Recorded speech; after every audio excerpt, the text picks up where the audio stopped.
Hello, this is Naman Manchanda, and today I am re-delivering project 3 of Nand2Tetris in this video. So I'll be starting by acknowledging Sir. I want to thank Abdul Qadir Sir for the fantastic guidance he has provided us in our operating systems course, as well as for providing us with this wonderful chance and introducing us to his project, which has really broadened our horizons in this field. So today I'll be covering the project 3 of the Nand2Tetris project. The computer's main memory, also called the random access memory or RAM, is an addressable sequence of n-bit registers, each designed to hold an n-bit value. In this project, you will gradually build a RAM unit. This involves two main issues: how to use a logic gate to store bits persistently over time, and how to use logic gate to locate the memory register on which we wish to operate. In this project, we will gradually build a set of chips culminating the construction of the ALU of a computer. All the chips built in this project are standard except for the ALU itself, which differs from the one computer architecture to another.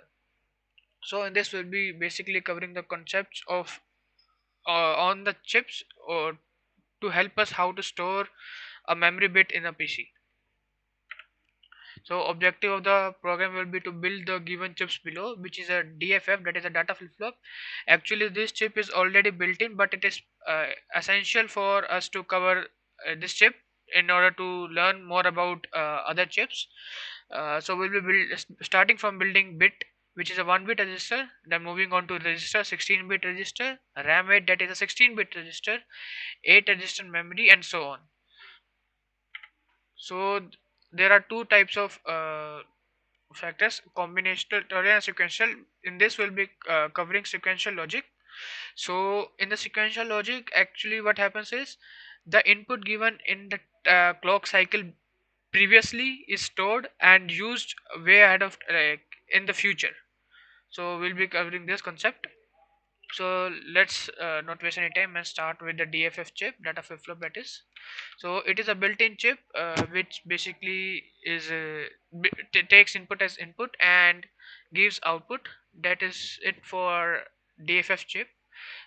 It is essential to know about the DFF chip because we will be using this in the bit chip, that is 1 bit register. So in order to store 1 bit, we use the bit chip. Here, as you can see, we use MUX and a DFF chip to store. Let's try this code out in our hardware simulator. Let's load the chip, that is bit HDL. Let's load the script for this.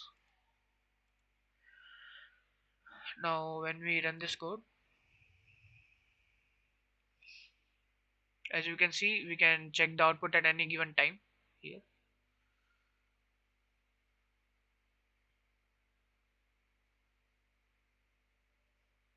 This program takes a while, so I'm just boosting up the speed.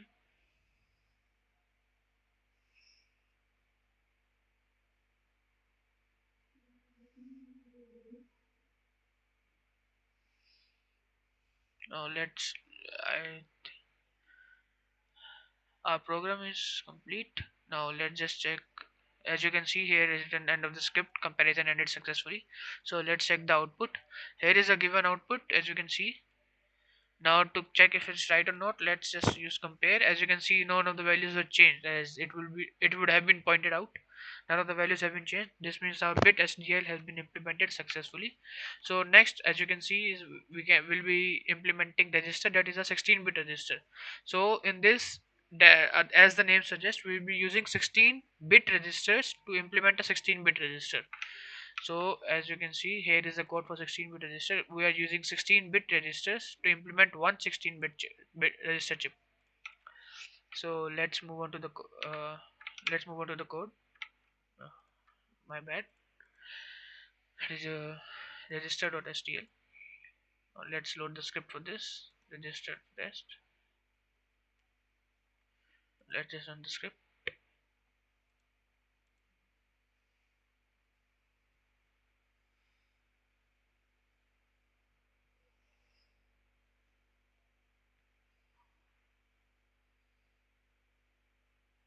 As you can see, the comparison ended successfully. Now let's check the output. Here is a given output, and as you can see, if we use the compare function, none of the values were changed. Hence our given output is correct. given code is correct, which means our register chip is implemented successfully. Now let's move on to the next chip, which is the RAM 8 STL. This is basically, let me show you in the presentation only. So RAM 8 chip is a 16-bit 8 register memory. So what it does is it implements 8 register chips in one RAM. So here, as you can see in the code, we are implementing 16 register chips to implement one RAM 8 memory. And let's just load this chip inside our hardware simulator. Load the script for the same. Now when we run this,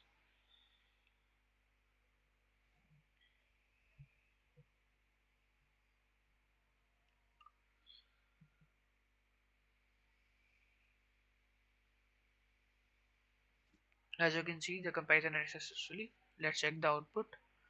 And to check if our output is correct or not, we'll use compare. As you can see, none of the values were changed. This means our implementation of the RAM 8 chip was correct. Now before moving on to the next chip, which is RAM 64 and other RAM chips, we'll be first covering uh, PC, that is a program count, a 16-bit program counter. So let's check the code for the same. Here is the implementation of 16-bit program counter, which load and reset the control bits. So this is basically the logic for it. Now let's just load this chip inside our hardware simulator. It is pc.stl load chip. We load the script for the same.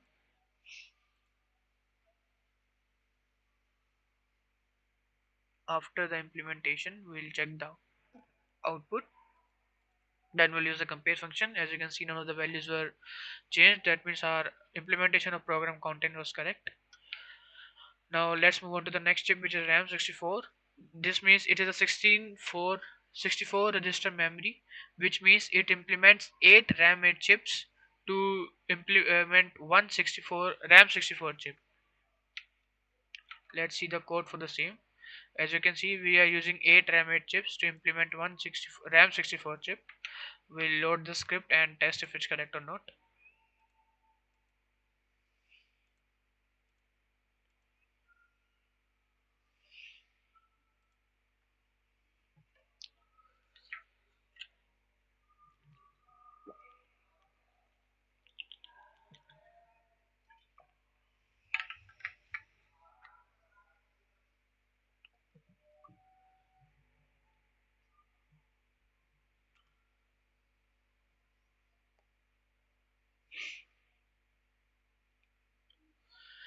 As you can see, our comparison ended successfully. That means we can check our output and compare if it's correct or not.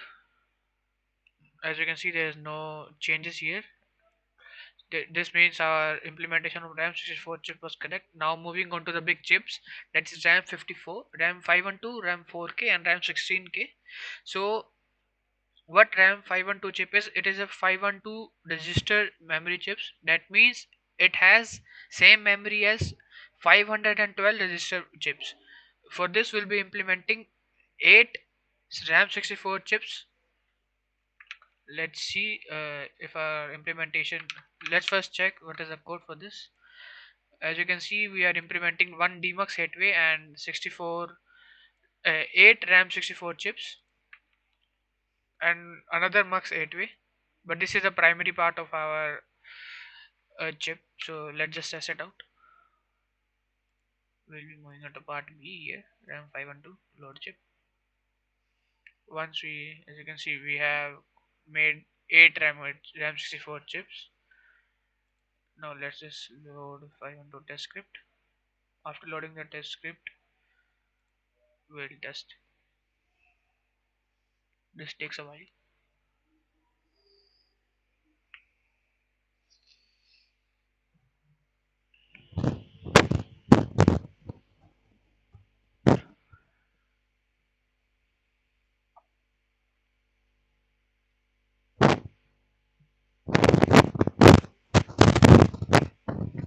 So as you can see, our implementation is completed and we can check the output and compare it.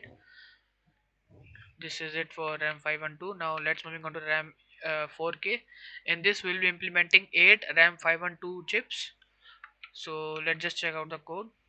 Here, this is same way. We'll be using a demux 8-way for the output input, and mux 8-way 16 for output logic, and we'll be using 8 RAM 512 chips for the implementation of RAM 4K, that is 512 into 8, it 4K. So let's just load the chip. We'll load the test kit for this.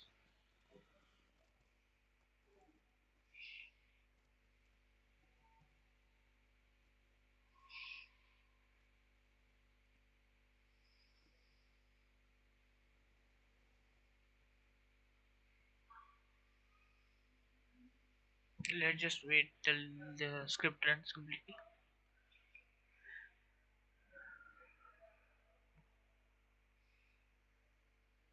As you can see, we can now check our output and compare if it's correct or not. As you can see, none of the values were changed. This means our implementation of RAM 4K chip was correct. Now moving on to our last chip, that is RAM 16K chip, which is a 16384 register memory. This means we'll be implementing 4K into 4, that is 4 RAM 4K chips to implement one RAM 16K chip. Let's check out the code. As you can see, same demux 4-way and mux 4-way for input and output logics, and RAM for 4K for actual implementation of our RAM 16K chip. Now let's just load our chip, RAM 16K, that is. We load the script for the same. Now when we run it, as you can see, the time here also changes. We can change the time here and check for any particular value. But as the script runs out, it gives the output for the whatever the comparison is set to be. So it's better not to change those.